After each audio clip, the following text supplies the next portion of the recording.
এই হচ্ছে ক্যামেক্স স্ট্রিটের সেই বিখ্যাত রাস্তা যেখানে অভিষেক ব্যানার্জির অফিস।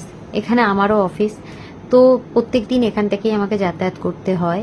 তো আগে যখন, আজকে আমি 5ই মে এই ভিডিওটা শ্যুট করছি, তার আগের দিন পর্যন্ত এখানে পুলিশ ছয়লাভ, পুলিশের গাড়ি, এমপি, এমএলএ, কাউন্সিলরদের গাড়ি এই রাস্তার দুধারে ভর্তি থাকতো।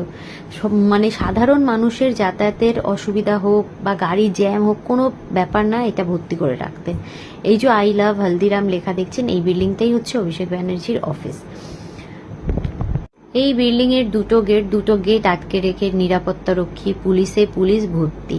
এখানে আরো যাদের অফিস আছে, মানে আরো এই বিল্ডিং এ যাদের অফিস আছে, তাদেরও আসা যাওয়া খুব অসুবিধা হতো। এই যে দেখছেন কয়েকজন মানে দাঁড়িয়ে কথা বলছে, এই ফুটটা দিয়ে আগে আমরা যাতায়াত করতাম, ওনার অফিস নেওয়ার পর এটাও বন্ধ করে দিয়েছে। এই রকম ভাবে এখানে এইভাবে চলছিল। এই যে অফিস ওনার,